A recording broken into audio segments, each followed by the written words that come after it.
Previously on NonTheology. Gabe, Soylent Green is people! It's people! For this episode, we're joined by theoretical physicist Dr. Stephen Hawking. Dr. Hawking, welcome to the show. How did you get this number? Is this that stupid podcast again? Stop calling me, and I swear to God, I am going to throw Eric into a black hole if he sends me any more naked pictures. The baby is from one of Gabe's sperm, one of Eric's eggs, and I'm carrying it to term. In all my years of research, I've never seen a virus replicate this fast. You want answers? I want the truth. You can't handle the truth. Okay, Dan, in order to defuse the bomb, you'll need to follow my directions very closely. Start by cutting the blue wire. All the wires are red.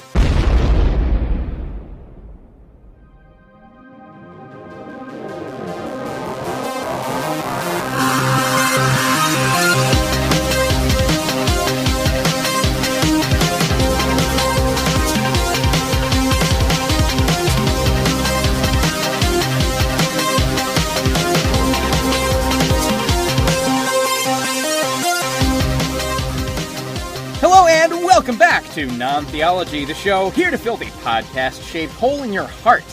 You can visit us online at nontheology.com, and though we're not likable in real life, we are likable on Facebook at facebook.com/nontheology. I am the only reason this podcast ever happens in the first place, Gabe, and I'm joined by the person who clearly hates the show and its listeners, Eric. Wow. That took a harsh turn there at the end. I was going to compliment you on how energetic that was, but now I just feel kind of uncomfortable. Well, the listeners and I are both a little bit disappointed in your persistent shirking of your responsibilities as co-host on the podcast. Okay. It's all Eric's fault. In my own defense, you are allowed to have other people on the show. Oh, so this is not a monogamous podcast? I mean, it hasn't been for some time. It was monogamous for maybe 10 episodes. Actually, not even, because the Zach Boss episode aired pretty early on. I think that was number 12. Yeah. It wasn't actually all Eric's fault, the long wait in episode production. I had been traveling for work, and then Eric, you had a busy spell at work, and then I was moving, so... Yeah, but anyways, I don't even remember what this is. Who are you? I don't even remember who I am. Oh, man. What are we going to go from here? This is going to be a rough episode.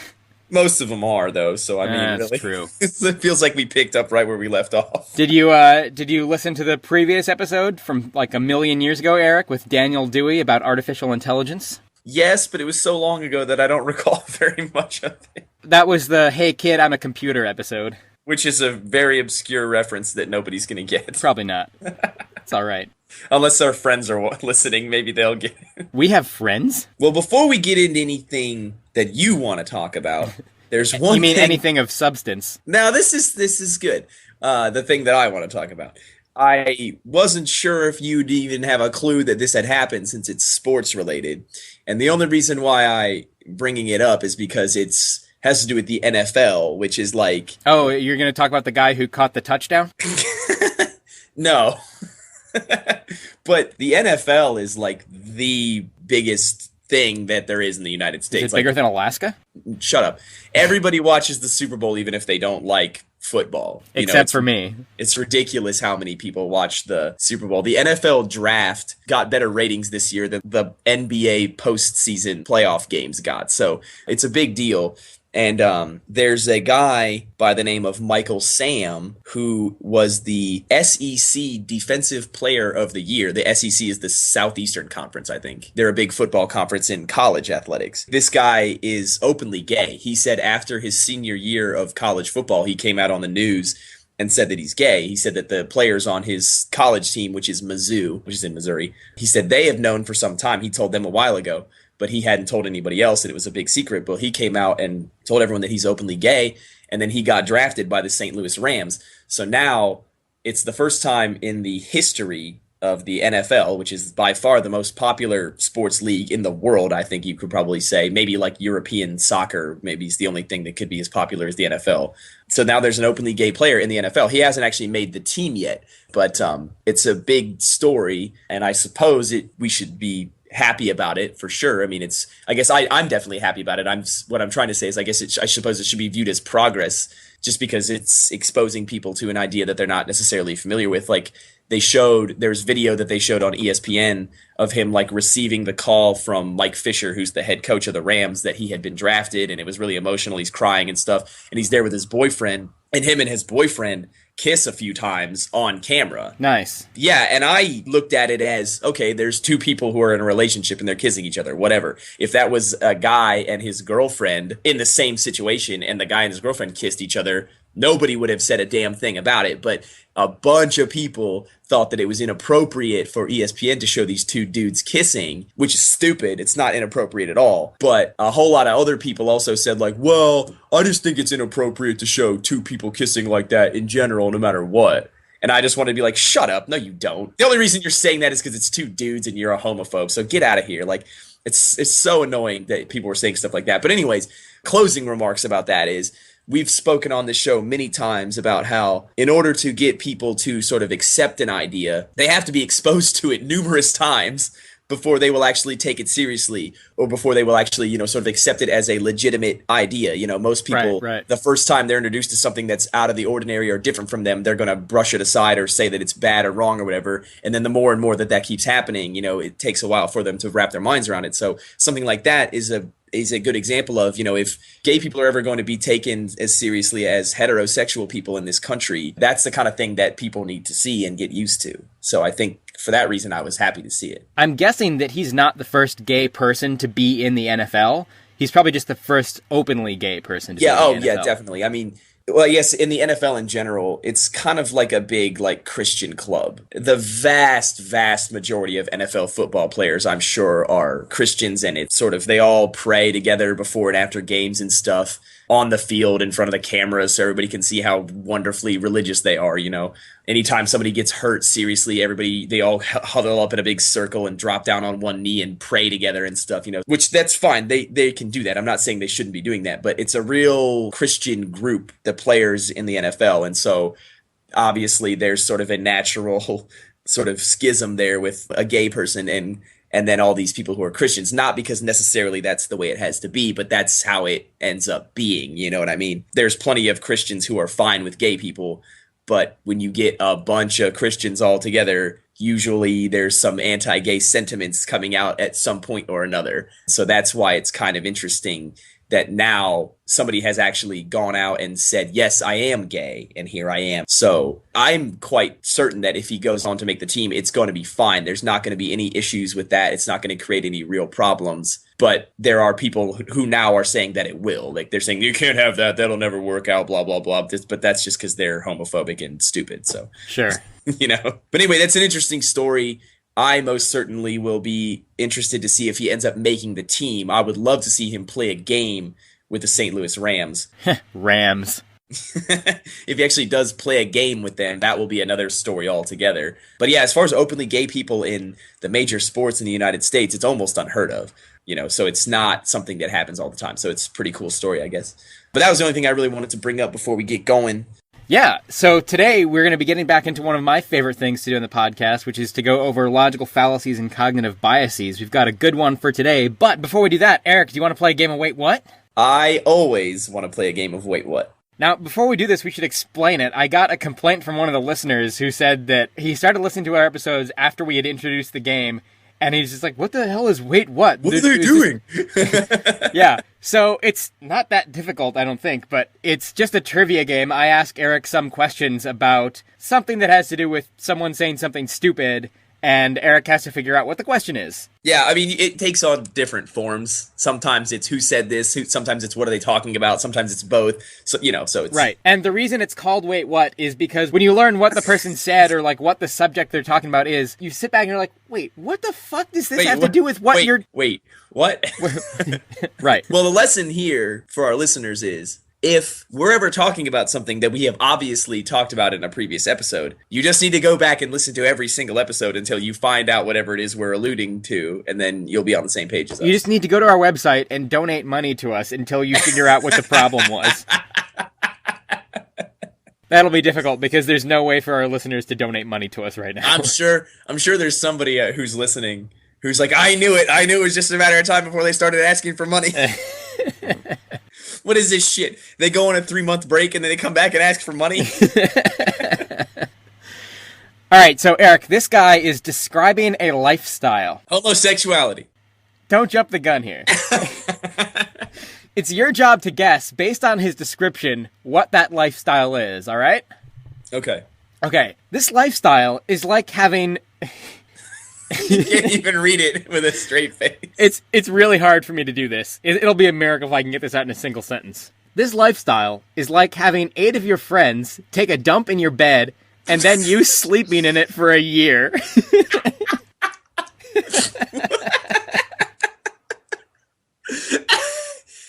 Okay, hold on. I'm just trying to think of obviously atheism and homosexuality are 2 lifestyles that people rip on for no good reason all the time. So those, I'm just trying to think of if there's, take a dump in your bed and then you sleep in it for 8 years. No. You've got numbers mixed up. 8 of your friends take a dump in your bed. Oh, and then you sleep in it for a year. Oh, man. Is there a clue you can give me? Just because I'm trying to think outside the box here. I'm trying to think if there's anything other than just being an atheist. Is like having 8 of your friends take a dump in your bed. Your clue would be, don't think outside the box. It's exactly what you think it is. Oh, okay, well then atheism. No, it's homosexuality. Being a gay. Apparently, this man thinks that homosexuals just have their friends poop in their bed and then don't clean it up for a year. Okay, now, here's the sad downside to this. You know, it's ordinarily pretty funny that someone would even suggest that. This was said by Steve Hickey in South Dakota, the, wait for it, State House Representative. That's good. That's good that the men in politics in this country are, progressive, forward-thinking individuals who are able to adapt with the changing times and not just crazy old men who are set in their ways, unreasonable as they may be, and won't ever change their mind about anything. I'm glad to hear that. It's good that they're not just, trying to appeal to the fears of general people, that this new movement is some awful thing. I'm glad to hear that they're not It's not a new movement either. It's not as if being gay is a recent development. That's true. I guess what I'm referring to is the drive for homosexuals to be treated like people. Equality. Yeah. Yeah, equality is not exactly a new movement. It's also nice to hear that this guy isn't just throwing out the name of this group of people and then saying a bunch of bad words to try and get people to associate that with them. Like, oh, poop in your bed and homosexuality? Oh, those things are linked? Like, I'm trying to figure out how is that analogy even, what is he even getting at? Other than exactly what you said. Let me just say homosexuality and let me say a bunch of ugly words so that people have that word association in their mind now. Like, right. It's not even like a reference to anything that happens with any regularity in that community. You know what I mean? Right. And the thing is, okay, first of all, that's not true. That's not what homosexuals do. But the thing is, even if that's the group we're talking about, the group of people who shit in their beds, that's not a reason to take rights away from them. They can do whatever they want. Like, I don't understand why he thought that was a smart thing to say. This was on TV, and as soon as he said that, the host of the show was like, don't do that. Don't stop doing what you're doing. Yeah. This guy has also ranted on social media that doctors are covering up the negative medical effects of gay sex, which is absurd. Yeah, I remember hearing that argument when I was 10. Like, oh, if you have sex and you're gay, you'll die instantly. And no serious person has tried that since I was 10. Right. I mean, that suggests the maturity and intellect levels of the sorts of people that he is trying to appeal to. Yeah, it's just... Yeah. Wait, what, ladies and gentlemen? Wait. So yeah, that was pretty bizarre. I was, as soon as I heard that, I was like, oh, this is a good candidate for Wait, What? It makes even less sense than a lot of other stuff that we've talked about on Wait, What? There's not even I don't even know where to begin. I can't even wrap my mind around what he's even driving at. This is another thing that fits into the category of, well, that's not true, but even if it were true, it would be irrelevant. Right. Yeah, yes. An awesome one-liner from my friend Dan. Mm-hmm. All right, so Eric, what are we talking about today? The appeal to traditions. That's right. Is that it? Yeah, kind of a couple of related things. Appeal to tradition, appeal to antiquity, related things like that. This is an argument, or it's a line of thinking that says that something is true or that it should be believed because it was done before, or, we have some history of doing it, or it's been done for a while, because there's this history of it being done or being believed, that gives you reason to think that it needs to continue to be done, or to continue to be believed, or something along those lines. More likely to be true or something. Yeah, something along those lines. So, Eric, is that the right way to figure out what's true and what's not? As you were introducing the idea, I was thinking to myself, people used to think that the Earth was flat. Podcast over. Right. We're done. That's all I need. That's all that needs to be said about that. Right. It's so clearly wrong. Yeah. This is actually one of the things that I think is kind of interesting, because it definitely spans logical fallacies and cognitive biases. On one hand, we recognize certain logical fallacies and certain cognitive biases because our cognitive biases lead us to commit certain types of logical fallacies that maybe a different sort of brain architecture wouldn't ordinarily do. Right. In this case, it's probably recognized as a logical fallacy because the cognitive bias comes so easily to a lot of different people. Remembering back to a few dozen episodes ago when we had an NYU professor, Dr. Gary Marcus, on the show to talk about the evolution of the human brain. The Kluge episode? That's right. One of the things that he talked about was the cognitive bias known as liking for familiarity. So having a tendency to prefer things that you're already familiar with. That's another thing that's very related to what we're talking about today. Yeah. Now, before we get into any of the specific examples of this, Eric, you've already brought up, people used to believe the world was flat. That was a stupid thing to believe, and we shouldn't believe it now. Before we get into those examples, so we've said this on the show before, it's not the history of the belief or the history of the practice that should inform whether or not it's a good thing to be doing, whether or not it's something you should be doing or should be believing. I mean, that's pretty obviously true to most people, I think. But another problem that would come up from this sort of line of thinking is if you apply this way of thinking uniformly to everything, it leads you to accepting or rejecting different things based on when and where you are, and therefore what local traditions you can appeal to. I mean, during the Salem witch trial era, there is this tradition of hunting down and killing witches.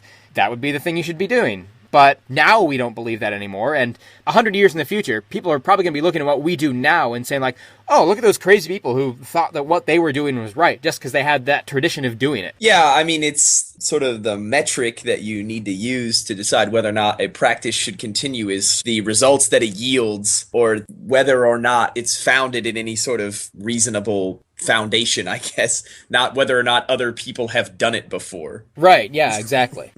The facts of the situation is what you should use to inform your judgment of it, not, whatever popular opinion has been recently. I want to say that Richard Dawkins has said something like this before, like, before Charles Darwin came out with the evolution of the species and all that stuff, you couldn't really be an atheist. You could sort of be like a deist or something. You didn't necessarily have to prescribe to one faith or the other, but you didn't really have a good explanation for how human beings got to the point that we're at today. But after sort of the theory of evolution has been proposed, now you can sort of be an intellectually fulfilled atheist. You can be an atheist and you have sort of all your bases covered. And the reason for that is because as time goes on, we learn more about more things.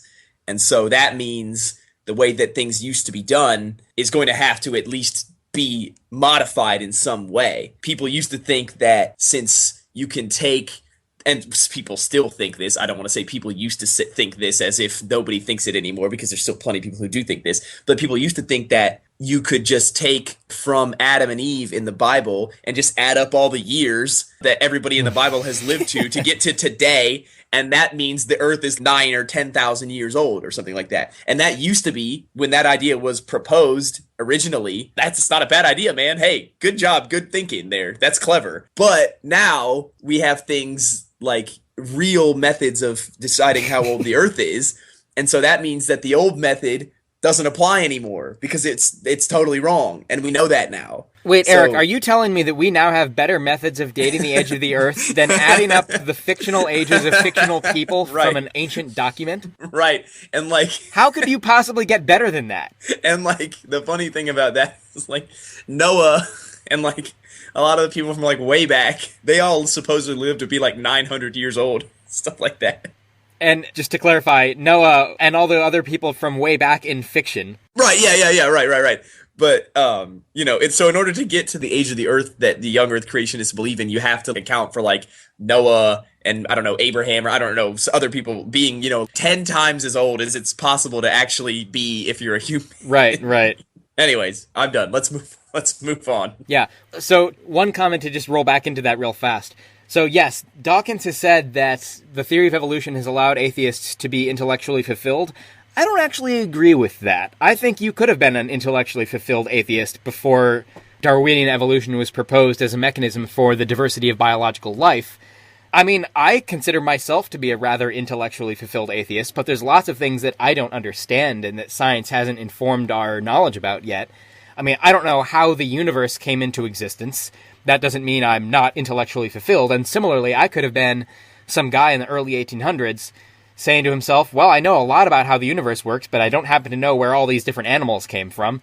That doesn't seem to me like it degrades my intellectual fulfillment, but I can understand that Dawkins might say this as someone who is a biologist and who is really interested in biology and stuff like that. Like, he might not be able to be intellectually fulfilled without an understanding of those mechanisms, but for me, I'm not bothered by that at all. Right, yeah, I mean, and obviously I'm not saying you're endorsing that. Yeah, obviously, I'm just sort of using that as a vehicle to sort of talk about the topic at hand.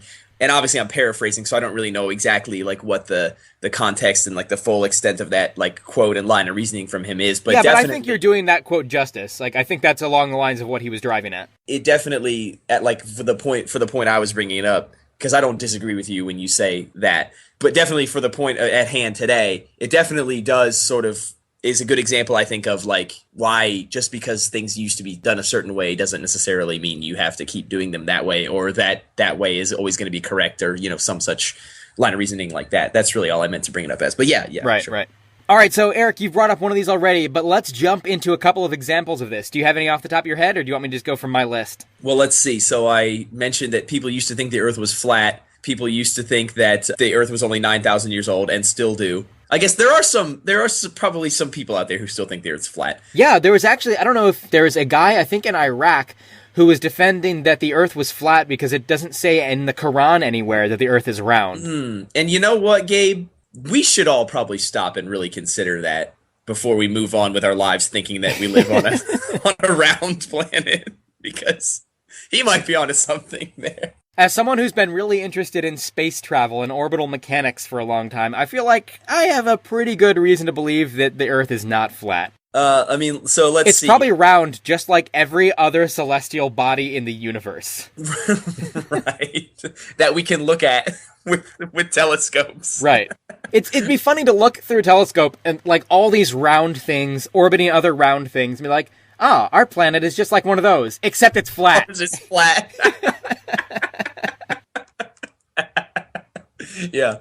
But so let's see. So people used to think that earthquakes were, you know, attributed to like whatever mythological or all-powerful creatures they used to believe in before people learned what plate tectonics were. Same thing with volcanoes. And for those things, once you have a tradition or a history of people believing that that's the cause of those things, you can just keep saying to yourself, well, but people have always believed that volcanoes were caused by God, so I should keep believing it too. Before people knew what Aurora Borealis was, like the Northern Lights, you know, like, you know what that is? Yeah, I know what that is. Okay, before people knew what that was, which it's like, I don't even remember. It's like particles in the atmosphere get energized by light from the sun. Yeah, ionizing radiation from the sun gets sort of deflected by Earth's magnetic field, and they funnel into the North and South Pole where they intersect with a bunch of... I think they intersect with the ozone layer and, like, do a bunch of cool charging, which emits light and stuff like that. It makes, like, a badass, like, green and blue and purple light show in the sky, and it looks really amazing. Well, but before people knew all that crap that you just said, they thought it was God. Or some kind of god. Before people knew about germ theory, they thought that the bubonic plague was God being angry at them. Well, you know. Okay, and so you keep listing off a bunch of things that are not the appeal to tradition. You're listing things where people are attributing personal agency to things that are just dumb mechanistic things in the universe. Do you know what I mean? Yeah, you're right. I'm just kind of thinking about how the more we learn stuff, the stuff that we used to think was true is not true anymore. Sure, yeah, that's a good point. But anyway, why don't we go ahead with your list then, because I'm sure it'll be better than the one that I'm just kind of coming up with off the top of my head. So here's one that I hear a lot, especially around issues concerning the intersection of politics and religion in the United States. Appealing to whatever the Founding Fathers believed. I fucking hate when people do this. Yeah, the Founding Fathers owned slaves. Yeah. Like, when people are trying to defend the Christianity of the country, people say, oh, you know, the Founding Fathers were Christian. They put it in their documents and their writing. They were clearly Christians, and that should be reason for us to continue being a Christian nation or something like that. No, the Founding Fathers were wrong about a lot of stuff, and we've made a lot of headway in trying to correct some of their mistakes. Like you said, the Founding Fathers owned slaves. The Founding Fathers didn't treat women equitably. Yeah. The Founding Fathers were brilliant guys. They were way ahead of their time in a lot of different ways, but they were human beings who made mistakes. This isn't a very popular thing to say in politics, but to some extent, I don't really give a shit what the Founding Fathers believed. Yeah. They could have been insane people. Yeah. They came up with a lot of good ideas and put in place a lot of good and clever political mechanisms to make what I think is a pretty decent government, but there's a lot of mistakes they made as well, and there's a lot of untrue things they believed, and we should be able to correct those things over time. We shouldn't just keep saying, oh, we have this political tradition, this history where this was believed or this was practiced, and because of that history or that tradition, we should keep doing it. No, let's thoughtfully sit down and say, what's the right thing to do? Oh, let's do that, without regard for what the tradition might be. Yeah, I mean, the Founding Fathers lived in a world where they had guns, but they didn't have automatic weapons. They didn't have intercontinental ballistic missiles. They didn't have nuclear warheads. They didn't have airplanes. They didn't have cell phones. They didn't have TV. They didn't have the internet. They didn't have all this stuff that we have now. And so when you're trying to make policy in today's world where we have all these things that didn't exist back then, and you just say, oh, what would these guys who lived in the 1700s, what would they have done? Right. Like, I don't give a shit what they would have done. That's totally irrelevant. Right, yeah, exactly. Well, the Second Amendment says that I have the right to protect my family because that's what the Founding Fathers said. Yeah, because I'm sure the Founding Fathers were thinking about you keeping, like, an automatic weapon in your house around your kids. Like, yeah, that's a great idea. Like, enough ammunition to take out the entire police force in your local town. Right. I need an RPG in my house to protect my family. Okay. I need the ability to take out helicopters from my porch. When the Second Amendment was written, they didn't have rocket-propelled grenades, so maybe we should, Right. And now, I personally don't want to take political positions about these sorts of things. There's a lot of pro-gun rights arguments that, in some ways, I'm sympathetic towards.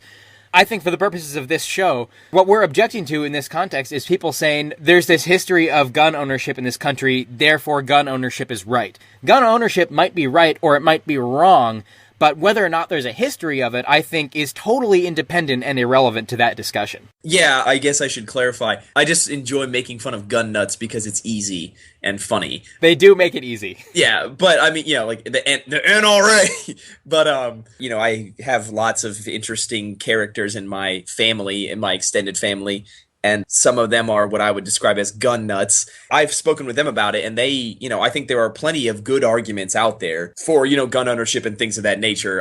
So I don't want anybody to think that I'm, anti having a gun. That's, that's fine, whatever. But yeah, I think you said it at least as well as I can, so I don't need to repeat you. But yeah, I mean, for the purpose of this show, I think we've done it. Sure. So here's another one that is more on the side of appealing to antiquity rather than appealing to tradition. Whenever people are trying to promote the usage of alternative medicine over actual medicine, they often appeal to antiquity, saying like, oh, ancient Chinese medicine or Native Americans used to do this. Yeah, Native Americans used to do this. Well, yes, but now we've subjected that to peer-review, double-blind studies, and it doesn't work. Yeah. Or there's actually a lot of instances where these traditional medicines actually make chemotherapy less effective. Right, yeah. Not only does it not work, but it also hinders the things that do work. Yeah, exactly. Stop it. What's it, Tim Minchin? Yeah. He's the atheist stand-up comic, and he's got that 9-minute beat poem. And in it, I love that thing. At some point in there, he says, "You know what they call alternative medicine that's been proved to work? Medicine." Yeah. It's like, if you have to call it alternative medicine, you're just admitting that there's no good reason to suspect that it works, because if there were, it wouldn't be called alternative medicine. Right. This is one that it's not usually put in argument form proper in a lot of contexts. But, people, whenever they say something like ancient medicine or ancient healing techniques or something like that, there's this implicit idea that because it's old or because it's ancient, like these people had this knowledge that we've lost somehow. I'm like... Which is the opposite of what happens in reality, but yeah, anyways. Right, but yeah, it just bugs the crap out of me whenever I hear stuff like this. Yeah, for some reason, like, people, when they say that it's ancient or whatever, some reason... there's some sort of like reverence or like extra special consideration that you have to give it because, oh, it's ancient, so that means it's fancier. somehow, when really, like, that's just not even remotely true. This really drives to the heart of, for whatever reason, that is just the way that human psychology and human cognition seems to work. We have this special reverence for whatever our ancestors or whatever our peers happen to be doing, and it becomes really hard for us to call that into question. And I'm not sure why that is, but it's very persistent around the world that humans have this reverence for that sort of thing. And there's probably a lot of reasons why those things have happened, why those have evolved to be useful to us as a society or as a group, but it doesn't mean that it's true or effective when you're trying to figure out what the world around you is actually like. Yeah. Well, one of the things that I've been sort of turning over in my mind since we started talking about this is, like, on a much smaller scale of time, not necessarily like from today to like back to antiquity. A lot of the time, a reason why this will happen over the short term is because it'll be like a family tradition or something like that. You know, like, well, whenever I'm not feeling well, my grandma always used to do this, so that's what I'm going to do to my kids when they're not feeling well. You know, it worked for me, but, you know, who knows why it worked for you? Could have been any number of reasons. Could have been any number of, you know, whatever home remedy your grandma used to use may actually not have any healing properties at all, but since it was your grandma who you love and she loves you, and since that's how it went down, there's some sort of what's the word I'm looking for? Placebo. There's some sort of placebo effect that made it work for you, and so now you're going to assume that that just works, and the only reason why it works is because it was something that your grandma did, and now you're going to keep on doing it, and now your grandchildren are going to hear from you that your grandma back in the day used to do that, and now that's going to get perpetuated and carried on, and things of that nature, you know. So right, that's something that I feel like, not necessarily that I'm a historian on this kind of thing or anything like that, but I think that that's a pretty easy example to point out of how this kind of thing can get going, at least, you know what I mean? Yeah, and this definitely ties back into what I was talking about earlier about how this leads to a kind of really bizarre pluralism, that there's so many different beliefs that you would have to accept or reject based on where you happen to be. You know, your grandma or my grandma might have a certain way of treating a cold or an illness, but Eric, you and I have friends who were in the Peace Corps in Ukraine, and when they got a cold, the treatment there was to put their feet in really hot water and shine a red light in their face. Yeah. I mean, and they were just like, no, can I please just have some Tylenol? Yeah, I really just need an ibuprofen and some NyQuil. I'll be fine. Yeah, and I'm not making that up. Like, that sounds totally bizarre, but I'm sure it sounded at least as bizarre to them to say, like, oh, here's some chicken soup. They're like, what the fuck is that going to do? I don't want chicken soup. Yeah. Give me a red light. Yeah, I need a red flashlight or a laser pen to blind me. Yeah. Yeah. So that's a good example. Here's another one I've got, the treatment of women. Oh, jeez. Yeah, for whatever reason, it's kind of tough to find a place in the world or in history where women aren't treated pretty horribly or, at best, like second-class citizens. In the modern era, we've got a couple of Scandinavian countries that I think do a pretty damn good job of treating women equitably, but that's a pretty significant outlier. And whenever you're talking about whether or not women should get more rights or get equal treatment, it's really, really easy, apparently, for people to try and defend treating women as second-class citizens by appealing to antiquity or appealing to tradition. Our society has always deprived women of the right to vote. Women have always worked in the kitchen and not gone to work. Mm-hmm. That sort of thing is really easy to try and bring into the conversation and prop up. Yeah, I mean, even in the United States today, and, you know, most people who live in the United States, I feel like, are, well, I don't want to say most, but a lot of people who live in the United States would say, yeah, we're the most progressive nation in the whole world. You know, we're out there in front. We're showing everyone else how to do it. And if you look at, like, the statistics of, like, who's in charge of big companies, is it men or women? Who makes more money? Is it men or women? Who makes more money to do the same job? Oh, yeah. Is it men or women? I mean, it's not even close if you look at that kind of stuff. Yeah, that's embarrassing. Yeah, and so it's just kind of like, well, yeah, maybe that's something we should probably look at. But, you know, since men are the ones who are in charge and we don't have to listen to these catty women who are just probably on their period or something, it's a hard thing for them to, you know, I definitely feel a great deal of sort of, I don't even know what the word is. It's just disappointment, I guess, that that's still a thing that we're dealing with. Right, and that happens even from a young age. Like, they've done studies that take, like 6-year-old children, and if boys start to exhibit good leadership skills, that's praised and that's acknowledged. And like, oh, this kid is really good at organizing people. But if girls do it, they're criticized and called, they're called bossy. You're being bossy, yeah.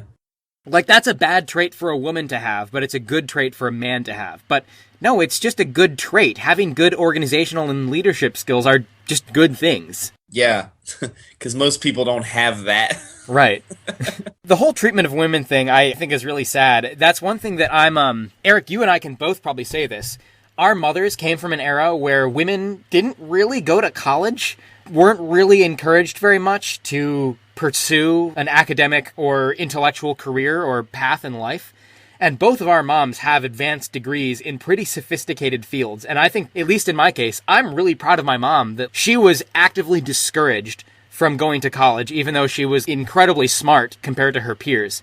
And I think that it's really cool that she took the initiative and got herself into college, paid for it herself, and did that sort of stuff. And I don't know what your mom's situation was like, but I know that your mom has a PhD, doesn't she? Yeah, in toxicology. The study of basically crap that's hazardous to you. Yeah. But anyways, yeah, I mean, like, when I hear my mom talk about, like, her childhood, like, she's from the middle of nowhere in Ohio, and I feel like when she talks about, like, what it was like growing up, she's like, we had to hope that, the butcher had a cow, to kill or something, or else we didn't have any meat, or else, it was just eating potatoes, and then, like, some nights it was liver and onions, and that was all we had. And, it just kind of sounds like she was living in like the Western frontier or something, like Little House on the Prairie style, just like a horse and buggy or something to get into town so that you could get your milk and eggs. Like, that's obviously not an environment that's going to breed strong women. You know what I mean? Right. And so, yeah, so similar circumstances, I feel like. I think you said that very well. And while I'm quite confident that my mother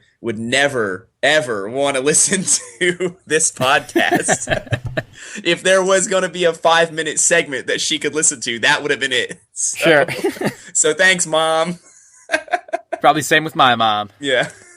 So along these lines, when we're talking about social movements and people getting more rights, there's, of course, the one that you brought up, Eric. This is on my list, too. Slavery. Whenever slavery is being abolished, I'm 100% positive that it has been defended with appeals to tradition and probably, I'm sure, a bunch of other fallacious arguments, too. Yeah, I mean, it's like, well, they used to do it. Yeah, that's because they fucked up. Right, yeah, they were wrong. Back then. We've learned more. Why are you talking about that? Yeah. Yeah. I pulled this from the website ushistory.org about Southerners defending slavery. It says, quote, defenders of slavery argued that slavery had existed throughout history and was the natural state of mankind. The Greeks had slaves, the Romans had slaves, and the English had slavery, until very recently. Yeah. Defenders of slavery noted that in the Bible, Abraham had slaves. In the New Testament, Paul returned a runaway slave, Philemon, to his master. And although slavery was widespread throughout the Roman world, Jesus never spoke out against it, unquote. So there's a lot of different fallacies getting thrown around throughout here. You've got appeals to tradition, appeals to scripture, appeals to Jesus, appeal to nature, or, that's the natural state of mankind. Yeah. But it's clear that what they're appealing to is that there is this history behind slavery. There's this tradition. It's embedded into our society. So for all those reasons, we should keep doing it. It shouldn't be something that we're afraid of doing. Yeah, it's I don't have anything else to say about that. It's just so silly. I mean, it's basically the same thing that you said earlier. I just happen to have a source for it. Right.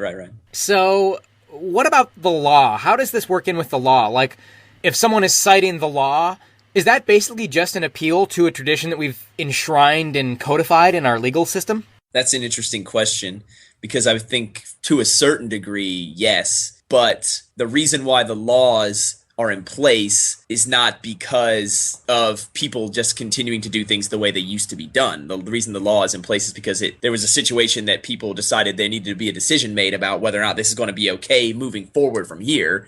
And so then that decision was made. So, I mean, it's not like your grandmother's home remedy for when you're not feeling well. It's different from that. I'm not really sure if I can... Right, but so if someone says marriage is traditionally between one man and one woman, and that's what the law says, is that an appeal to tradition? Yes, I think. Okay, so what if someone says, hey, you didn't stop at that stop sign back there, and there's a traffic law book that says it's our common practice and tradition to stop at stop signs, so what you're doing is bad.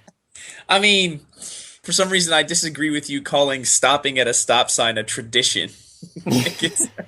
I mean, there's no inherent reason that you need to stop at a stop sign other than that's what the law says you should do. Well, but I mean, those laws are in place to keep people from killing each other behind the wheel of their motor vehicles. At some point, it's a matter of opinion. But I mean, because I could say that traffic laws are in place so that people don't get killed. And slavery laws are in place to keep the slaves from rising up. Right, so at some point it's a matter of opinion about what should be there and what shouldn't be there. But I just feel like traffic laws I'm okay with. Yeah, here's my take on this situation. So you'd want to address this in two different realms. One would be descriptive thinking about laws, and the other would be normative thinking about laws. So I think that, to a large extent, laws, on one hand, having an appeal to tradition when you're talking about law is kind of necessary. Like, I need to know what the law is. I need to know what the tradition is so that I can know what signs I should stop at, what I should yield at, things like that. Like, that's just a way to have order in society and order on the roads where we want it. Yeah. Right? So, like someone who says, hey, you didn't stop at that stop sign back there, so I'm giving you a ticket. You'd be a dumbass to go to the cop and say, oh, that's just an appeal to tradition. That's just your tradition and practice around here. There's no objective reason why I need to, or, accuse the cop of committing a logical fallacy. Or yeah. The cop is probably going to be thinking to himself, I really wish I had some guarantee that I wasn't being videotaped right now so I could beat the shit out of this asshole. Right. Well, they might just do that anyways. Yeah, they might. So in terms of a description of just what the law is, you might say it's an appeal to tradition, but I think that's kind of a necessary facet of how society works. Now when we switch over to normative thinking about laws, now we're not just describing what the law is, we're thinking about what the law should be, regardless of what it happens to be. Yeah. So if we're thinking about what the law should be, I think that an appeal to tradition is a terrible way of trying to go about making laws. So this is exactly what we were talking about before with the slavery and treatment of women. If you're just going to say, oh, we've always treated women this way, so that's the way it should continue to be, and that's the way it should be enshrined in the legal system, no, that's a terrible idea. And that's where you're committing a logical fallacy in a way that I think is a stupid and harmful way of going about your life. Yeah, I guess that's what I meant to say. Yeah, that. Yeah. I don't know. I'm not a legal scholar, obviously. I'm sure that's better. I'm sure that there's someone who has a much more interesting and well thought out opinion about this than me. Yeah, but I mean, I think you did an all right job. Come on, Gabe. Come on. You did good. You did good. My mom thinks I'm cool. Yeah. But I mean, at some point, there's laws in place because if that law wasn't in place, it would be a complete and sheer chaos. But letting one man or one woman marry another woman or a man marry another man is not going to result in complete and utter chaos and planes dropping out of the sky and car crashes and, riots breaking out and people murdering each other. So sure. At some point there's a line there. And like you said, I'm not like a social philosopher. I don't really know how to approach deciding just where the line is, but I definitely can tell you that traffic lights are a good idea and there's no real good reason why gay people can't get married. So to wrap up the discussion of this, the whole idea of the appeal to tradition and appeal to antiquity, it undergirds a backwards-looking epistemology that would be contrasted by a forward-looking epistemology. We have this idea, I think in science at least, that if you go back in time and you kidnap Einstein and you bring him to the present and you put him up against Stephen Hawking or, whoever is like our top-notch theoretical physicist, the idea is going to be that our current physicist is going to know more than Einstein, at least in part because he can know all of Einstein's work as well as all the work that's been done since then. Yeah. And when you have this appeal to tradition or this appeal to antiquity, there's this assumption that whatever was done previously was done correctly and we've only messed it up since then, or that people back then were smarter than we are now. And it's kind of a weird way of looking at things. It's as if we don't progress and don't get better at things. And I always think about this, whenever people are appealing to the Founding Fathers or are appealing to ancient scripture, and it's betraying this backwards-looking epistemology where it says people back then knew more than we do now, or knew better than we did now. And I don't think that's right. And that's one reason why I commend the crap out of the Founding Fathers. They were super smart dudes, but we should definitely be able to correct mistakes they may have made. Yeah. I mean, I think it's pretty obvious when you actually sit down and think about it that as time goes on, we gain new information, learn from our experiences, learn from our mistakes. And so for that reason, this sort of backwards epistemology, as you're calling it, is not necessarily the right way of going about thinking about things. I think that a monkey wrench gets thrown into that equation when you start talking about scriptures and stuff, because people are going to say right away, oh, but that's divinely inspired. So that changes everything. You know what I mean? And I'm not trying to be funny. That's what people say. Yeah. You know what I mean? You're right that people say that. Yeah. So, I mean, that's at least one category, which, that's sort of our main category is like God and stuff, sort of in sort of the spirit of the show, talking about like religion and stuff. That's one area where you're not going to win this argument with people because they're just going to say, well, yeah, the Bible was written a long time ago and they didn't have the internet back then. But God wrote the Bible. God gave them the inspiration and God gave them the words and God, so it's God's Bible. And so for that reason, the backwards epistemology is actually correct because whatever people are coming out with today, like whether it be evolution or blah, blah, this, that, and the other, that's not divinely inspired. That's not perfect. It couldn't possibly be wrong. Whereas whatever humans are coming out with today could be wrong. So, that's a frustrating angle that you have to, unfortunately, you have to be aware of that. Right. And I guess I would be sympathetic to that argument if I thought God existed. Right.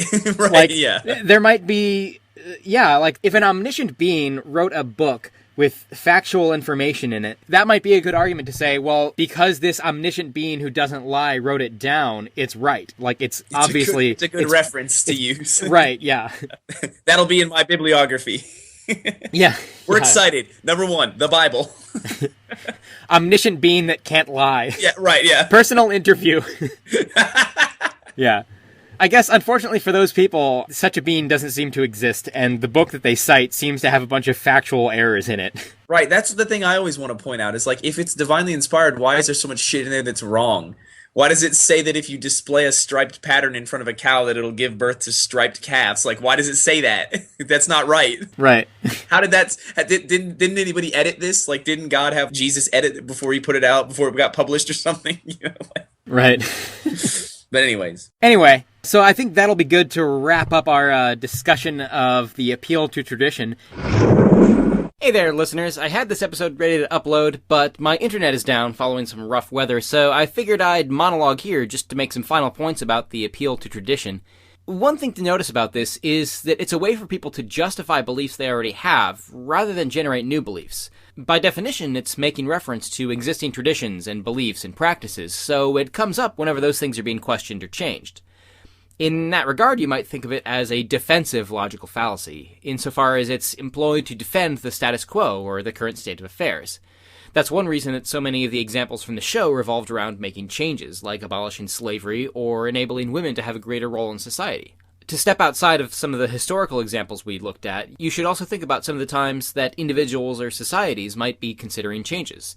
Should homosexuals get the right to legally marry, even though traditionally they've not been given this right? Should gun access be restricted, even though, at least in the US, people have had pretty wide access to guns?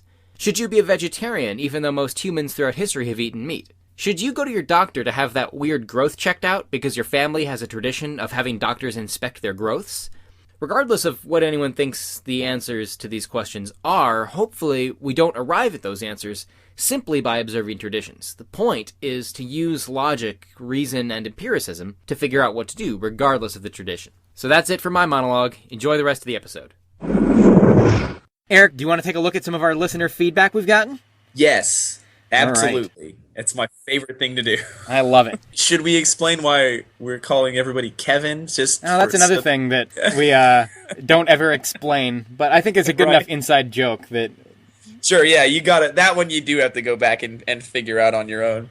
Although I am going to abandon that just because I find it tiresome sometimes. And I think it's hysterical. I think I said when we first started doing it, I believe I said, that's never going to get old, and it's still not getting old.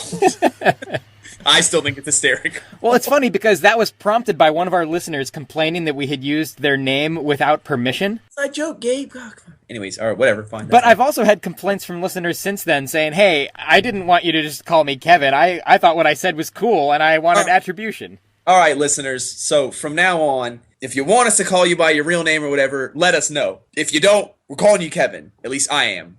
So, there. Problem solved. With that in mind, getting into our listener feedback, this was from the episode about bad objections to evolution from the listener named, no, my name is actually Kevin. Nice.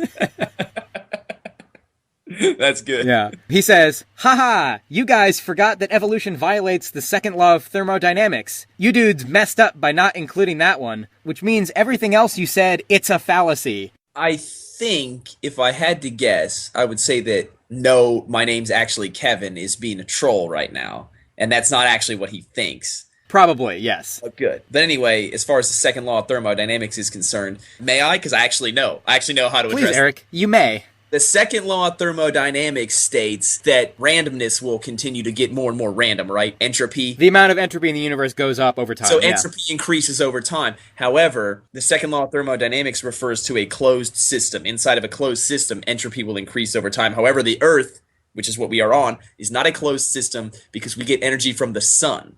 And so that makes the second law of thermodynamics not necessarily relevant to the discussion about evolution and abiogenesis and whatever. Have I done that correctly, Gabe? Basically, yeah. So there's different formulations of the second law of thermodynamics depending on whether you're talking about an open system or a closed system. In a closed system, it's always the case that entropy increases over time.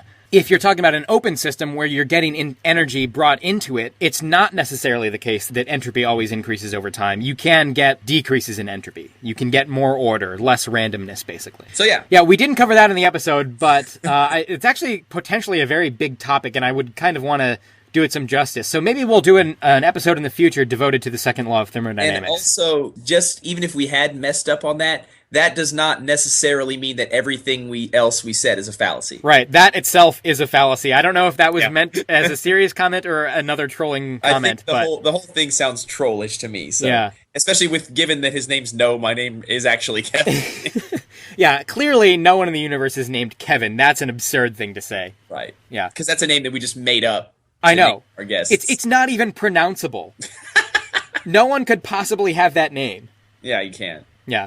But this person goes on to say... More from this person, good. More from this person, yeah. Apparently they've been listening for a while. Quote, and now I'm feeling kind of stupid. 40 episodes in, and it just occurs to me that Eric's water park in Ohio over Christmas thing is a joke, unquote.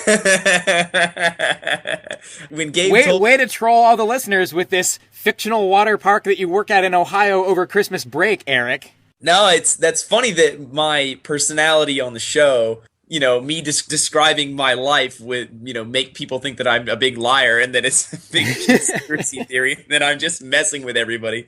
But no, actually, the water park's indoors, and I'm actually being serious. It's all indoors, and so we actually get very busy during like January, February, March, like Christmas time, and then after is actually a really, really busy time. It's funny that you thought I was just messing with you, but I actually am not. So there you go, listeners. When Eric says water park, you don't have to have in your mind a picture of an outdoor like water slide hanging out in the sun with suntan lotion, shitty kids pooping in the pools, which happens sometimes. But no, yeah, part of the reason why we're doing an episode today is because in the summertime it's actually a less busy time at the indoor water park because all the outdoor pools are actually open. So hopefully the frequency of podcasts over the course of the next few months will be much, much greater than it has been. Which will be a very low bar to meet. It's not going to be hard to do. Yes, but in all seriousness, that is the case. But I was delighted to hear that you thought I was messing with you because really I'm not. Right. Yeah, so we got another comment on the same episode. I don't think it's a name, so I'll just use what they put down.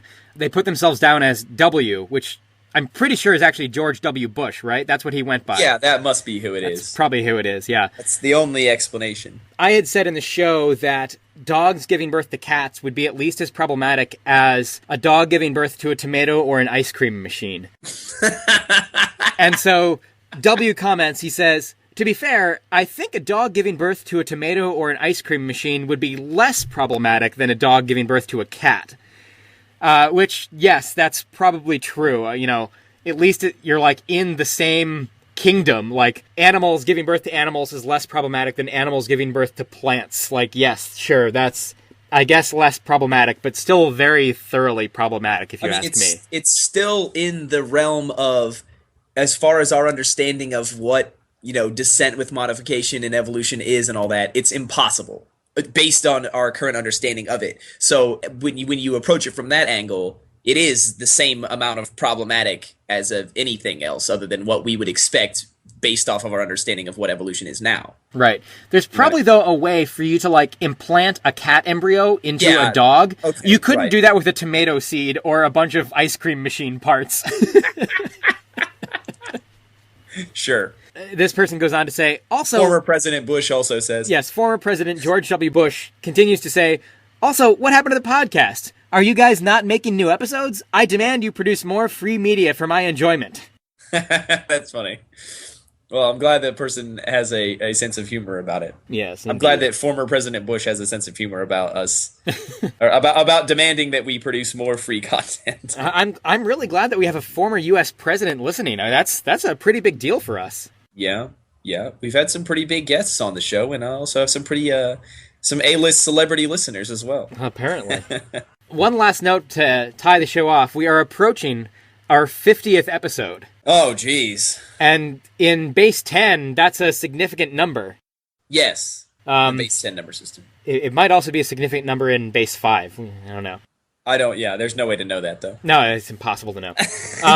Find out. Eric, do you want to make episode 50 like a cool celebration episode where we field questions from our listeners? I mean, yeah, do we have enough people to do that? No, not at all. Yeah, see, that sounds like we're setting ourselves up for a big disaster. Like, yeah, episode 50 is going to be all you guys, feedback from the listeners, and then we'll get like one question, and we'll have to spend 45 minutes talking about one question. Well, we could also talk a little bit about, like, ourselves and the making of the podcast and why we did it and stuff like that. Sort of like an anthropological study of the podcast. That's all fairly well documented already, I think. If you have listened to the entire catalog of episodes, you probably already know all that stuff. Yeah, but we could condense it all into one episode. So it'll be like... It could be a podcast about the podcast. We need to get some 19-year-old who gets really high and like, oh, this episode is so meta. It's so meta. I was just going to say it'll be a meta episode. It'll be like when a long-running sitcom just has a clip show where all they do is they don't do any new or very little new content for an episode. They just play clips of previous episodes. We could just do that. Pass that off as a new episode. We could do that. Then we'll just cut in every once in a while and go, wasn't that great when that happened? Okay, next clip. All right, well, we might do that. I'll put the thing out there. If people want to ask us questions for us to answer, we will do that in episode 50. If no one asks us questions, we'll just do a normal episode and forget the fact that I ever suggested this. So you can all expect a normal episode for episode 50. Pretty much. All right, actually, you know what, though? Episode 100, we'll do that. That'll give us several years to compile enough questions. At the current rate of podcast episode production, this is going to be longer than our lifetime before we get into episode 100. Well, but by then it'll be like Futurama. Like my head will just be in a jar, and I'll be able to still talk and stuff. And I'll like Leonard Nimoy, I'll still be a personality. So right, that's going to happen. All right, Eric, send us off. That was the send off. My head is going to be in a jar like Leonard Nimoy.